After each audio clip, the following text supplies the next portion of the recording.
What's going on, everyone? Welcome to another episode of Very Cold Lasagna, the podcast that houses a safe and open listening platform for casual, cold, and even the dumbest take on the world of WWE, All Elite Wrestling, and the NFL, and the wide world of wrestling and sports in general. I'm your host, DylanLasagna. Welcome to another episode today, and welcome to another week. And I know I've been gone for like a week, whether you are watching this on YouTube or on select listening platforms, and you know, sometimes you gotta take some time away to hit that reset button, especially mentally, because there's a lot of stuff going on, whether it's in your head or actual like stuff going on in your life, and sometimes you need to take a step back. You gotta take a step back, take care of what's going on in your life and whatever's going on with yourself, and hit that reset button. Take care of what's going on, like what's going on most importantly, and address that first, and then get back to what you love to do most.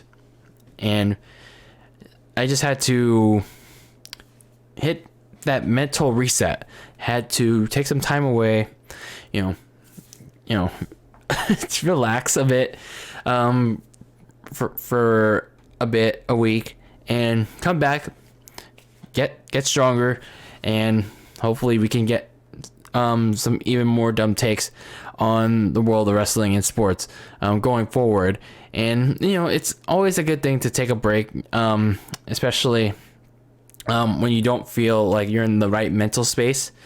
So yeah, that's what I've been up to for the last week during my time off. But in case you were wondering what I did during that time off, WrestleMania was during that week I decided to take a break because if you already knew how I felt about WrestleMania, yeah, I actually skipped WrestleMania this year. I actually elected to not care or watch WrestleMania because you already knew how I felt about WrestleMania 37. You already saw like the two videos, the one on YouTube that's exclusive, and about how Daniel Bryan ruined WrestleMania with WWE and himself booking himself into that triple threat with Roman Reigns and Edge, and how the whole card in general, besides Daniel Bryan, was just an absolute clusterfuck. It was a mess, and there's just like no reason for me to care about anything in relation to WrestleMania aside from maybe that Universal title match or the WWE Championship match between Bobby Lashley and Drew McIntyre. And the one thing that I had some positive things going for it in Randy Orton versus Bray Wyatt, but they managed to screw that up too. And if you could see what happened at WrestleMania, they pretty much managed to make it even worse than when Randy Orton and Bray Wyatt faced off at WrestleMania 33. And that was just kind of like, what the hell did you bring The Fiend back for after like 4 months? There was literally no point.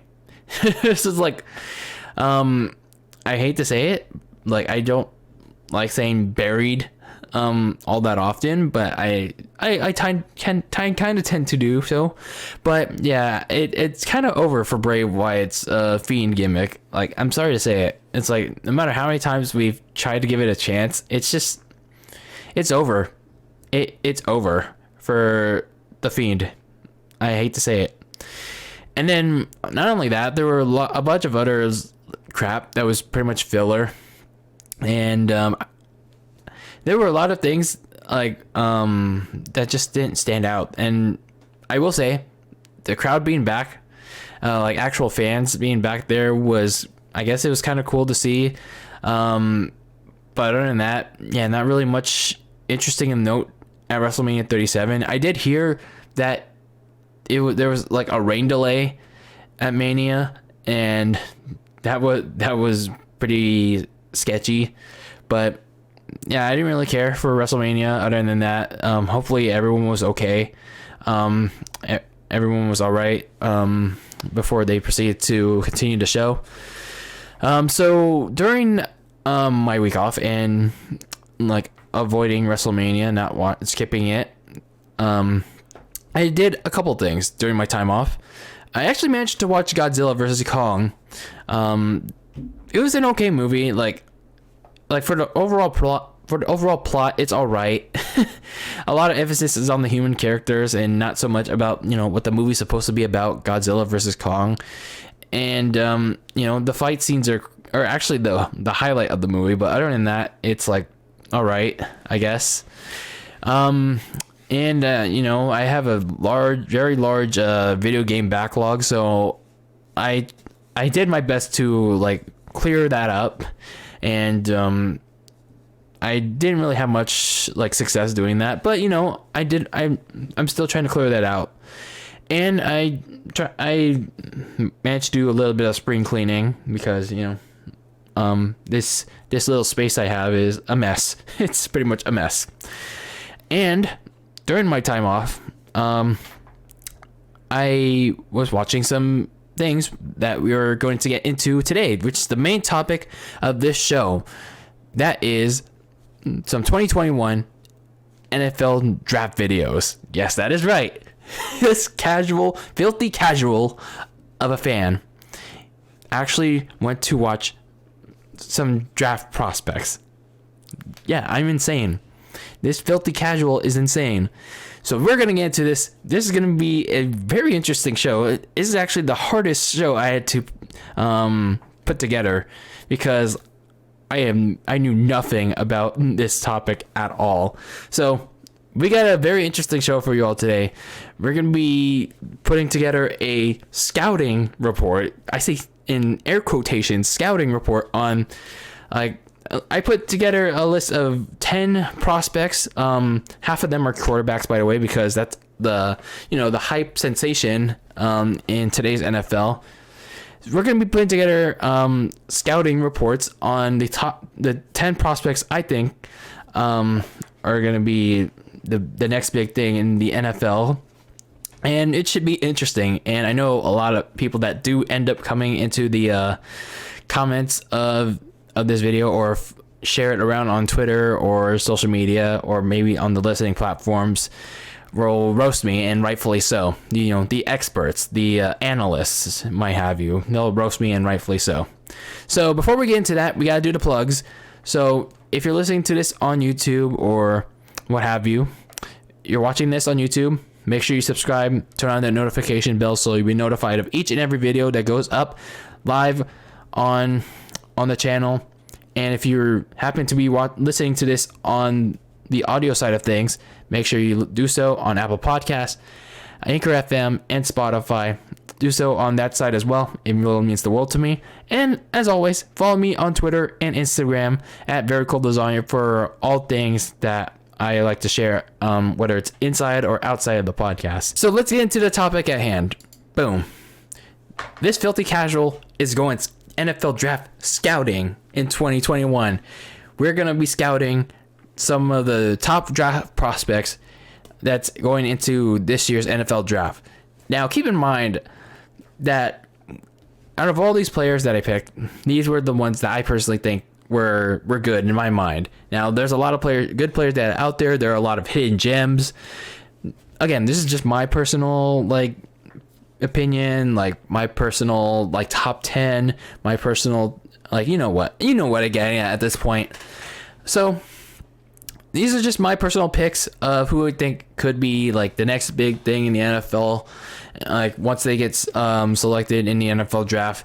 And let's get right into it. Now, before we get with the first prospect, keep in mind that not everyone played in the 2020 college season. Most of the players that I did pick did play during college this year.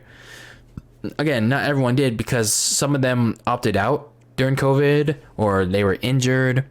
A lot of varying circumstances, but a lot of it was players opting out during the stages of the COVID-19 pandemic, like COVID concerns. But that being said, there is some hype, some especially media hype around a lot of players in this NFL draft, especially when it comes to quarterbacks. And half of this list that I put together is centered around quarterbacks. So that being said, there are a ton of quarterbacks in this draft that either have major potential in the NFL, are pro ready right away, or are just relegated to backup status.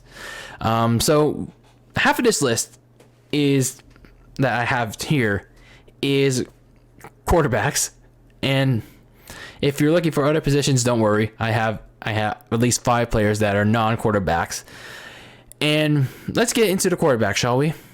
We have the top prospect, the top quarterback prospect, which we probably all know is going number 1 at this point to the Jacksonville Jaguars, and that is from Clemson, Trevor Lawrence, the 2019 national champion. At least I know a little bit about Trevor Lawrence. I saw his game in that national championship game against Alabama. He pretty much smoked them in that game. And then in 2020, he kind of got exposed against Joe Burrow's LSU Tigers. So that's kind of like a reverse mirrored image like from the Joe Burrow we saw in that national title game against Alabama at Levi's in Santa Clara to the one we saw in was it in the Superdome in New Orleans against LSU? I think it was in 2020. Was it 2020 or 2019? I keep getting this mixed up. But anyway, that's besides the point. So Trevor Lawrence, he's the likely guy that's going to be drafted by the Jaguars in 2 weeks, pretty much. So some things that I do like about Trevor Lawrence from when I saw his film is that he's able to stay balanced under pressure. He's able to recognize when the pressure is coming or when the blitz is coming, and as such, he recognizes it and he's able to move outside the pocket. And this is due to the fact that he had a good O-line surrounding him, but even when he had a shitty O-line or when the pressure was really good, he was able to run away from the pressure, get outside the pocket, and throw on the run. And as in college, a lot of the defenses are kind of he is a very good deep ball passer, so he can air that ball, wham, he can air it very good. And as I mentioned, outside the pocket, he can make good throws. So he's kind of like that balanced quarterback. He's a good pocket passer, but he can, if you need him to make throws outside of it, then he can do so.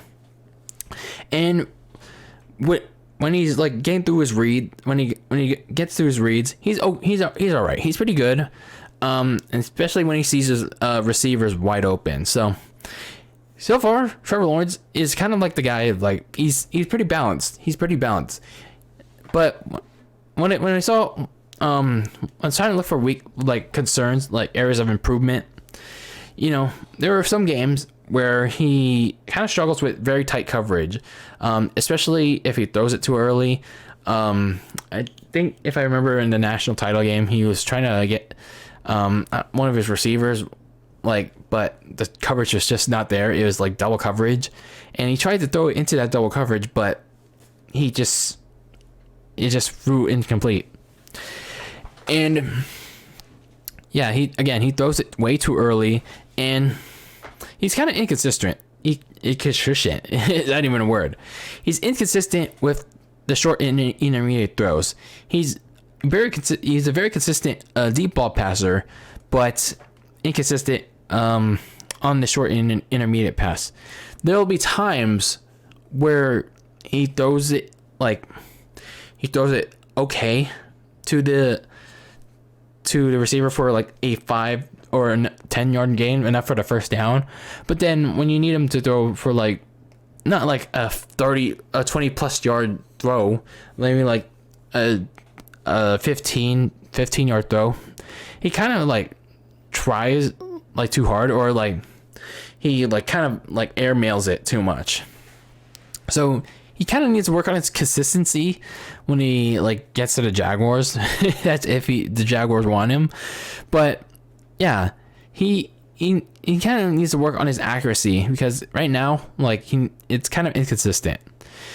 And from watching like film, other highlights, and other analyses, he kind of tries too hard to get the specific receiver he wants at first, and if he locks on into that specific receiver, like he tries to get to that read, it results in him throwing too early for an incomplete, or he eats that sack. So he has to make that quick decision. Like, does he want that specific receiver? And if he's not there, he has to find it. He has to find that receiver.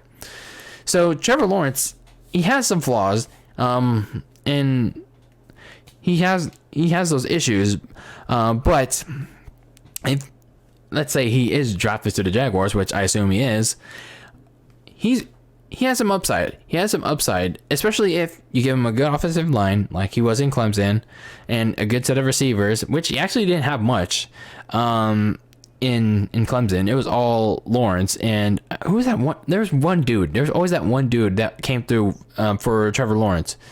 But if you give him a good set of receivers, then Trevor Lawrence could be the next big thing for the Jacksonville Jaguars. He could be that breakthrough guy, and he could be big time. He could be big time. But it'll be interesting to see if he can fix those flaws, like inconsistent accuracy and getting through those first reads.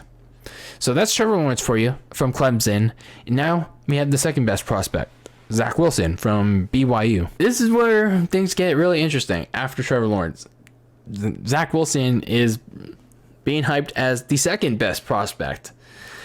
And just looking at him at a pro day and his like highlights, I could see why. He's kind of like, he's not like Patrick Mahomes, where he's like, he has that strong mobility and that very quick release with that arm.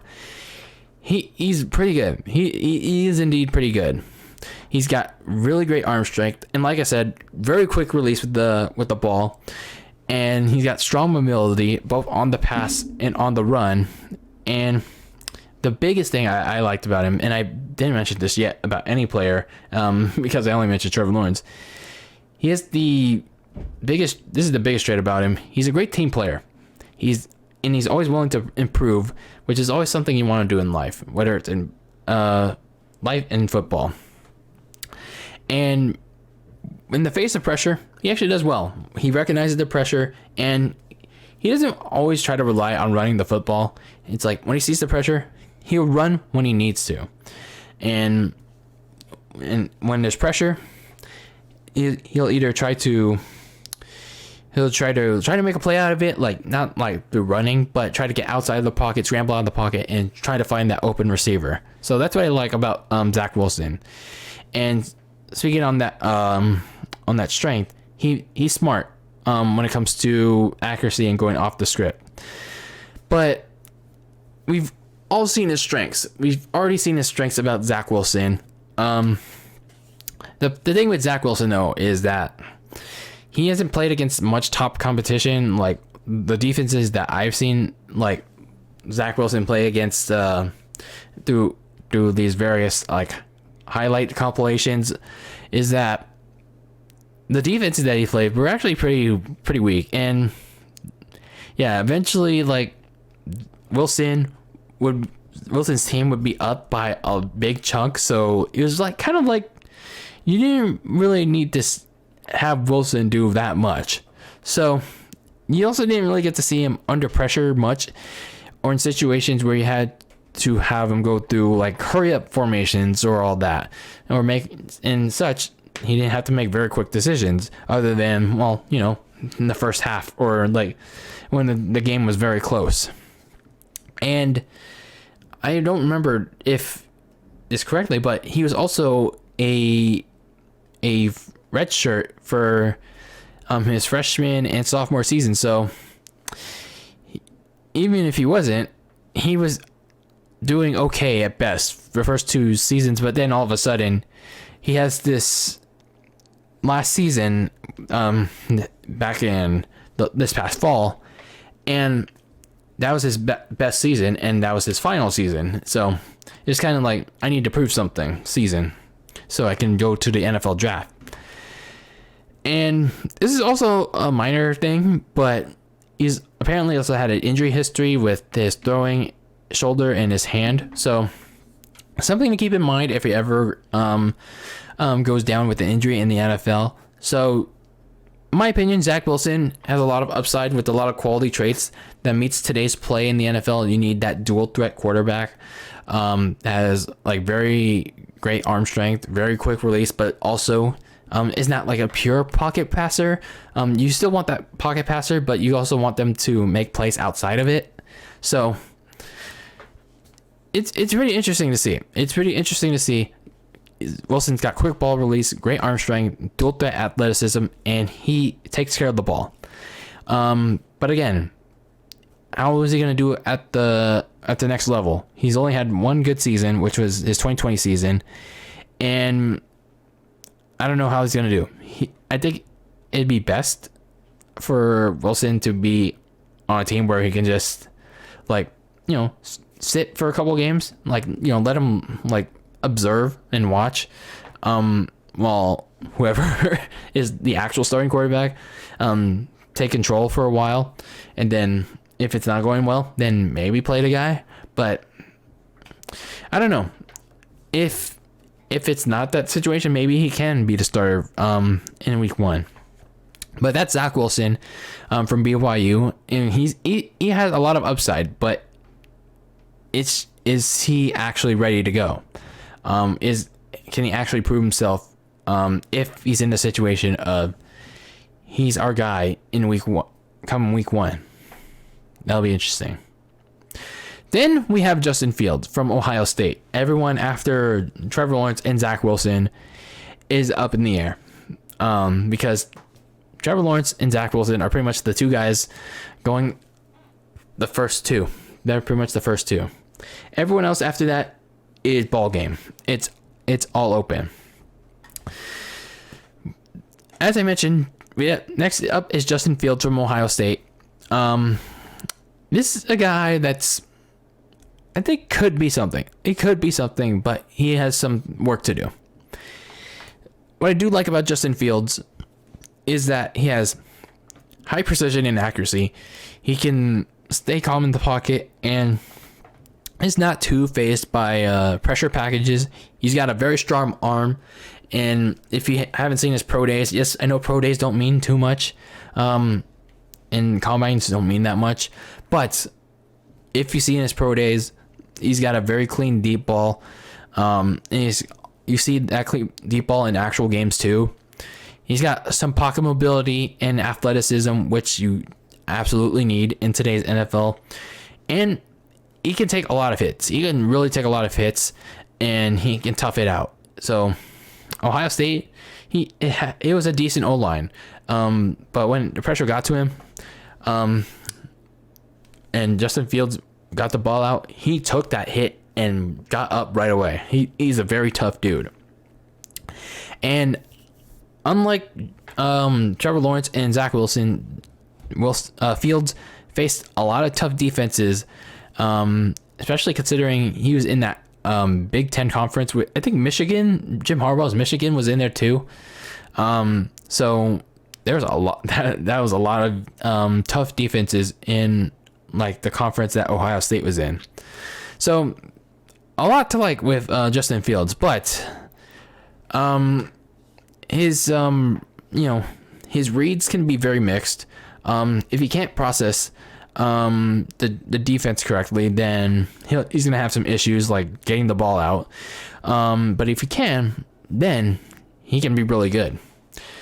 As I mentioned before, he's calm in the pocket, but he kind of lacks that pocket awareness sometimes. And if he like with Trevor Lawrence, if he like locks into that first read like too long, he's pretty much stuck there. He's pretty much stuck, and as such, it doesn't allow himself to move outside the pocket, and that often results in him taking too many sacks than he needs to. And he also has a tendency to hold on to the ball for too long, which affects his reads and again results in defense either taking a sack, or if he holds on to the ball too long and he realizes the pressure is coming, he throws it late and it ends up getting intercepted. And even though he has a strong arm, which is much appreciated, it can also get him into trouble, especially delays the timing of his throws. So let's say he wants to air that bad boy out, but it's kind of late for the receiver and it ends up overthrown. So the final verdict on Justin Fields is that he's a top 5 prospect with a lot of accuracy, and he only uses athleticism when he needs to. So if Justin Fields sees the pressure coming, he'll run. He will run. But sometimes he will also get out of the pocket when he needs to. So he balances that. He balances getting out of the pocket, trying to make something happen with his arm, find that open receiver, or he will actually run, and hopefully he'll learn to slide too. And if the right team drafts him and they help each other work on his mistakes, then he has the potential to be a really good quarterback, maybe even better than Trevor Lawrence and Zach Wilson. So some interesting stuff, like something to keep an eye on with Justin Fields. Whoever drafts him, they have some work to do with him. But there's some upside there. There's some upside. Next up is Trey Lance from North Dakota State. And this is the one that a lot of people keep hyping as the quarterback with tons of upside, but he needs to sit. He needs to sit and learn for a year. So let's take a look at Trey Lance from North Dakota State. So from what I saw from Trey Lance, in terms of strengths, he's got a strong arm and accuracy. But when he's on the move, like on the outside of the pocket, he really has that accuracy and anticipation of a god. He is really damn good. Especially when he's on the run, you can't stop him. You really can't stop him. So he has, speaking of on the run, he has that speed and athleticism that is just often hard for defenders to take him down. And then he's also very careful with the football. He takes care of it. And he got strong pocket awareness, so when he knows it's time to run, it's time to run. Or when he needs to get out of the side of the pocket, he knows when to do it. And as I said before, he's got a good passing and running game. So he's got a good deep ball. He's good. He has very good precision, both on the short, intermediate, and long passing game. And his ball placement is good. Now, all those traits of a quarterback is good, but the issue I have with Trey Lance is that, just like with Zach Wilson, he's only started one full season, and that was in 2019. In 2020, he only started one game, and then North Dakota State shut down the rest of their the season.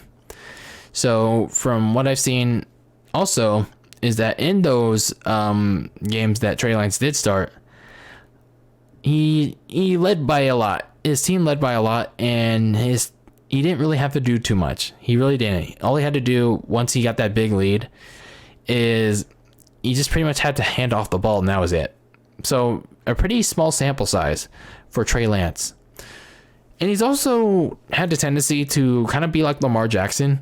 He runs the ball more than he throws. So I would really like to see when he gets to the NFL, once he actually starts a game, to throw the ball more than use his legs. Because what I'm seeing with Lamar Jackson right now is that running game that Jackson is using is not going to work in the long term. So you have to balance your passing game with your running game, like in like a 60-40 way.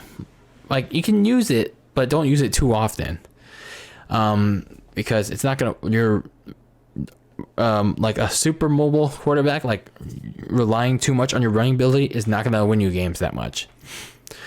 So I don't know why they ran the ball so much in North Dakota State with Trey Lance, but I don't know if that was his decision because like the pressure was getting too much on him, like in terms of the defensive pressure on the opposition, or it was just North Dakota State trying to protect them. But in the NFL, it's not going to slide. That's just not going to slide. So Trey Lance, he has a lot of upside. Like when I've seen his tape, he's got a dual threat game on the ground, in the air. But he has that very small sample size and not much to evaluate in terms of weaknesses other than, he started those 17 games and he runs more than he throws. So whoever drafts him, they're going to be in a really good quarterback, but Trey Lance is most likely going to have to sit for at least a year, at least for his rookie season, because he's going to be a developmental project. He's going to be a developmental project for sure. Now, the last quarterback I want to talk about is, the controversial one. Whether it's by small time, big time, unknown people, and that is Mac Jones from Alabama. Well, there's some things to like about Mac Jones. There are also a lot of things to not like about Mac Jones.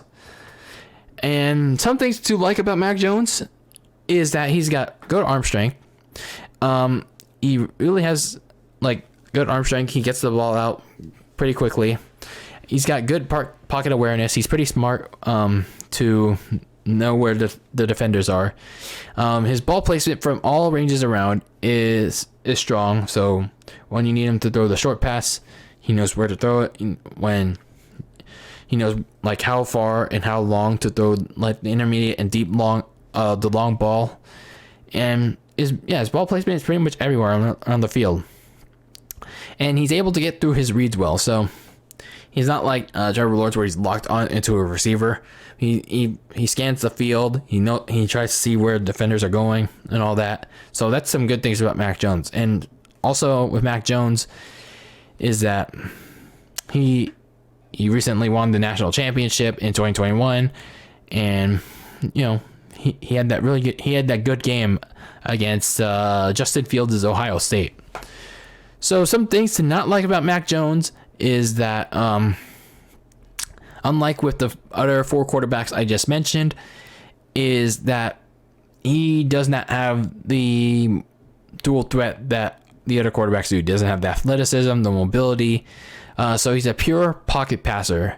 And unfortunately, with the times in today's NFL, unless if you're Tom Brady or a god like Peyton Manning, you're not going to get it done. You're not going to get it done in today's NFL. And that lack of mobility will also affect your improvisation. Now, he is kind of mobile, in fairness, but when he tried to be a mobile quarterback, he slid for -2 yards, or he tried to dive for -2 yards. And I forgot which game was that, but that's not a good look when you're trying to show your quick thinking on the fly. So Mac Jones is also the kind of quarterback where you kind of need everything to go your way, and when it doesn't, he panics in the face of pressure, and he wouldn't know how to react at times. Like in the SEC title game this past season against Florida, midway in the first quarter, that the Florida defense was closing in on him for a sack, and you would tell he was fidgeting in the pocket, and because his feet was moving all over the place, he just panicked through the ball into his receiver, only to end up as an interception. So you already knew he was a pure pocket passer. He didn't want to move out of the pocket, just like a certain quarterback that I always roast on in the show. And he also, again, speaking about the face of pressure, he sometimes doesn't see when the pressure is coming. He would stay in the pocket far too long, like a statue, like a pure pocket passer, and he tries to read the field, which is good. Like he really wants to see the field, but he sometimes reads it too long and he would eat the sack. So if you're Mac Jones, you have to like kind of adjust your game. But the thing with Mac Jones is that another weakness is that he's actually like with a lot of the quarterbacks that I mentioned here, is that he's had one full season and that's it. The other 2 seasons that he's had there is that Jalen Hurts was there when Mac Jones was there, and then Tua Tagovailoa, who's now in the Dolphins, was also there when when they won the national championship. And what year was that? Was that 2019? No, 2020 was when they won it. Was it 2020? No, 2018. I don't remember which year. But whenever Mac Jones, like whenever that year that Tua won the national title, or was it Tua or Jalen? I don't know. But either Jalen or Tua won the national title. Mac Jones was the backup. And then Mac Jones had his first full season this past fall. So Mac Jones is a smart quarterback, especially when everything around him goes right. But once it doesn't, you ask him to improvise, that's when you could see his biggest flaws show up. But again, he's not a bad quarterback, just not as good as a lot of people are hyping up and making him about to be. So yeah, there's a lot of quarterbacks to like here, and again, whoever drafts him will have some things to like about him, some things to work on. But out of all the quarterbacks that I feel like are the most NFL ready, I'd say Trevor Lawrence, because he had the most starting experience, and who has the most upside probably comes down to either Justin Fields or Trey Lance. They have a lot of high upside long term, and we'll see what happens in about maybe 2 or 3 years once they get drafted. So let's talk about some other prospects, because it's not always about the quarterback. It's not always about the quarterback, especially when this filthy casual is trying to scout these players, when he's trying to look at these players and, doing a good job at it. So let's look at, from LSU, a wide receiver by the name of Jamar Chase. When I watched Jamar Chase, when I watched his his highlights, he is a very good receiver, and I kind of understand why. Other like media experts, other YouTube channels, they hype this guy up, and he's just a very good player. He's got very good body control, which helps him control the ball after the catch. He's a good route runner, but he's at his best with the deep vertical plays, because he can use that height, his height, to get the ball, and he's very good to separate himself from the defenders too. And again, speaking about that fact, he's a good self-producer. He's aware of the ball placement from his quarterback. He uses his hands to separate himself. He mainly swipes away from the defender with his arms, so he's not too handsy. And he's great at luring defenders into fake routes. So he'll do his routes, and then he'll do like a step back. He'll try to go to like one way, but he fakes it. He oh, I'm not going that way, I'm going this way instead. And he kind of fakes them into thinking, oh shit, I just got baited. I got baited by the receiver. So that's pretty much how Jamar Chase is. The problem is with Jamar Chase, there are some things to not like about him, because his good season came when the LSU Tigers beat the Clemson Tigers in the national championship back in the 2019 season in the Superdome. And that was the season when the now Bengals quarterback Joe Burrow was leading the team. And after that, not Joe Burrow, but Jamar Chase opted out of this past season due to COVID concerns. So, like, you're not really seeing, you're not gonna really see how improved or how not improved Jamar Chase is, like once he gets drafted into the NFL. So you're only getting that one good season, that one sample of him. So that's some cause for concern there. And at times, like, he's not good at run or pass blocking, either due to the lack of physicality or lack of effort. So I get it. You don't want to, like, have a penalty for, like, holding or offensive pass interference or something like that.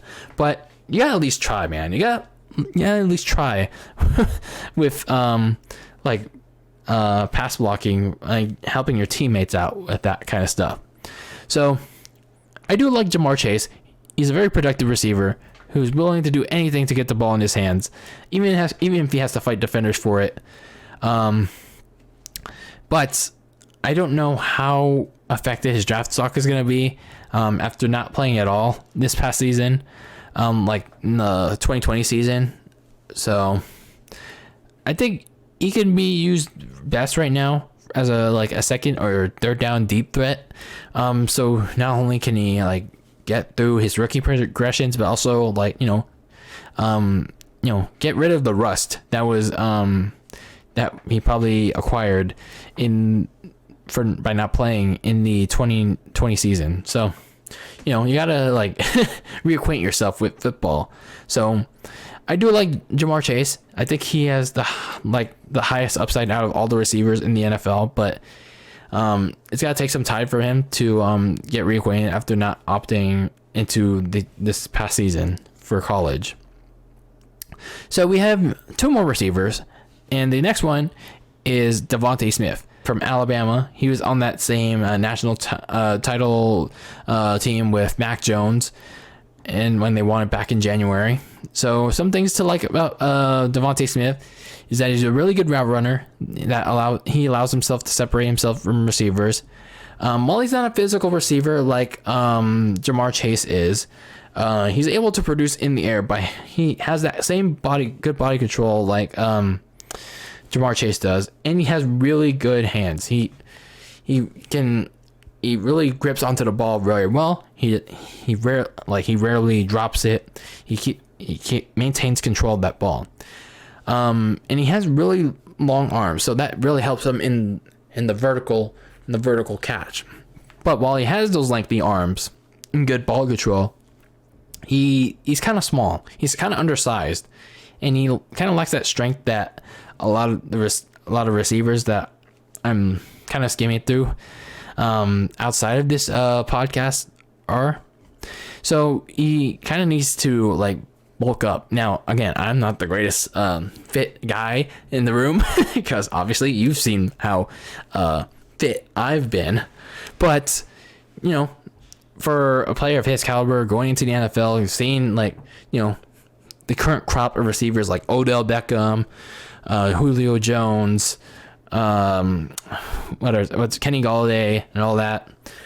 You kind of, like, need that at least a little bit of extra weight to get up to speed in today's NFL. And speaking of speed, he's not that speedy, but he compensates that with his smarts at receiver. So he may not beat you with his speed, but he will beat you with his mental toughness. So Davonte Smith, he actually did win the Heisman Trophy this past season, which is kind of like the MVP in college football. He's a really smart receiver. He can get away from defenders with his strong width and strong body production after the catch, but he's gonna have to put on a little more weight and continue to improve on the finer aspects of this game. And if he does, he could be a game-changing player for whoever drafts him, and it'll be interesting to see who does. So we got one more offensive player, and then we gotta talk about defense because I will say there's not a lot to like about defense in this draft because There's actually a lot more offensive upside than defensive upside in this draft, but we got to keep it somewhat balanced here on Very Cold Lasagna. So let's talk about our last offensive player in this scouting podcast, and that is Kyle Pitts, and that he is a tight end from Florida. And let's talk about Kyle Pitts, his strength. Now, when you look at Kyle Pitts, you think he would be a tight end, but when you watch highlights, watch other scouting videos, or listen to other scouting reports, he actually isn't. He actually is not your typical tight end. So, some things I really like about Kyle Pitts is that he's a very good receiver threat down the field. So, that's not normal for a tight end like Travis Kelce or George Kittle. Now, George Kittle is actually a good deep threat, but when you look at Kyle Pitts, he's actually really good. And when you need him to be physical and speedy, he can get physical and speedy. Kyle Pitts is also a good route runner that creates uncertainty for defenders, and he's able to create big plays in tight windows. When Kyle Trask, their quarterback, threw the ball under pressure, Kyle Pitts was always the man to get that big play in tight coverage. So Kyle Pitts always managed to make plays, managed to adjust and catch the ball. Some things that I didn't like about Kyle Pitts, and I think that he needs to work on. Kyle Pitts was better as an outside receiver. When he's an inside receiver, he doesn't seem as efficient on his routes. So when he's lined up with the offensive line, and then he goes to run his routes, I feel like he has a hard time more getting open or trying to beat the defenders. So I think whoever drafts him will probably adjust their packages to more so having Pitts on the outside. And for a tight end, Kyle Pitts is not a very good pass blocker. He is not good at all. He doesn't use certain parts of his body that's not his helmet to stop pass rushers, and his hands are not very good with pass blocking. So I don't know if he should stay tight end, but as a receiver, he has very high upside. He has the speed, very physical, able to create separation from the opposition. He's a very huge threat against other NFL teams, especially a team that needs a receiver / tight end. But if he remains a tight end, he's gonna have to improve on blocking, because you're gonna need that as a tight end. Take inspiration from George Kittle, one of if not the best blocking tight ends in the NFL. And the other small mechanics that makes you a really good tight end rather than just a one-trick pony for his team, then you can really be a good tight end in the next level. So Kyle Pitts, he could be a really good player. He's just got to work on the biggest thing that makes you a tight end, and not only being a receiver but also blocking. So you got to work on that. So to close out today's scouting video, again, I say scouting in air quotes, we're going to look at some defensive players. Let's look at some defense. Because, we got to keep things fair here. Let's go back to Alabama and take a look at corner Patrick Surtain II. He was also on the national title team with Mac Jones and Davonte Smith, but again, we're on the defensive side of the ball now, so we gotta keep it balanced here. So let's look at Patrick Surtain.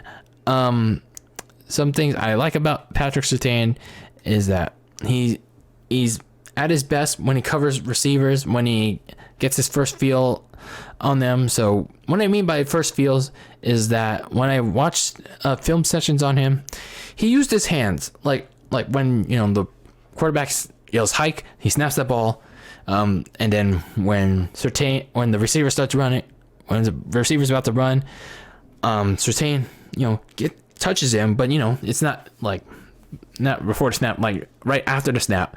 He touched him so he can know where he's going and how he can react. Like, where is he going? What do I need to do? It's like he has to know where he's going in an instant, and that's what Surtain does. And he's an aggressive playmaker. He has that aggressive playmaking ability, yet he rarely commits penalties. So he's not like a player that will like push off or like swipe his hands like right before the ball comes into the receiver's hands for pass interference or anything. But he's very careful of like his playmaking while being aggressive at the same time. He's passive aggressive, damn it. He's also very physical and he knows how to properly tackle. Some things that he can work on though is that while he's good on the short and intermediate field, he is beatable downfield. So the reason why he's exposed on this certain weakness is that he lacks that top speed. So he's not a very fast corner. So if that deep ball is there, and well, Surtain is fucked. So from what I've seen out of Surtain's highlights and film analyses, he has potential to be a very good defensive back for a team in needing one. I don't have the best advice for him when it comes to his working on his speed, but if he kind of needs to work on his speed to truly excel against the NFL's best, because they're going to be throwing a lot of deep balls in the NFL. So other than that, he has some upside. He just needs to work on being a faster corner, but he has the tools to succeed. Other than that, so our last prospect of the day is from South Carolina, and that is J.C. Horn. This dude is a badass. This dude is pretty crazy. I mean, in terms of in football. So he is a very physical corner, just like not J.C. Horn, just like Patrick Surtain. He is aggressive, and he does very well in his 1v1 assignments. So against like when it comes to 2v1, he's all right. But when you lock him down with the receiver one-on-one, just them two going at it, he does well. But some things I like for him to work on is that his physicality, even though he's very physical, which is always a blessing in disguise to see in today's NFL, his physicalness, his physicality can lead him to trouble because he commits too many penalties. He's too handsy, too physical. Like he sometimes puts his hands on the receiver to position himself to make a play, but let's say he puts his hands on the receiver while trying to make the catch too early, and he gets penalized for pass interference. So you can't do that in the NFL, and if you keep doing that, then you're gonna be leading the league in penalties, like not just as a team but as a player, and you don't want that. So you also, like with not Patrick Surtain, J.C. Horn, his tackling skills leave a little to be desired. He has a little bit of a hard time bringing down receivers initially, or blocking them on the initial snap. So he like with Kyle Pitts on the offensive side, defensively, J.C. Horn could definitely work on like shutting down the receiver like on the initial snap. So that's something to work on. But in the end, Horn is a very physical corner that has playmaking ability and has the potential to shut down opposing offenses. But he's going to have to work on balancing his physicality in the NFL because, again, he committed too many penalties in college, and you don't want to do that in the NFL. If you want to make plays, do it the right way. Otherwise, like, you're going to be the most penalized player, or if you do something even worse than that, you're going to be ejected from the game. So maintain your composure, balance that physicality, and if you do that, Mr. Horn, you will be a very good player. But those are my top prospects and that I scouted in today's podcast, video cast, audio cast, what have you. And man, that was some heavy shit. That was some very heavy shit. And honestly, it was honestly a learning experience. It was a very crazy learning experience because having never watched like college football, like very rarely. I remember watching college back in 2014 on a marching band trip.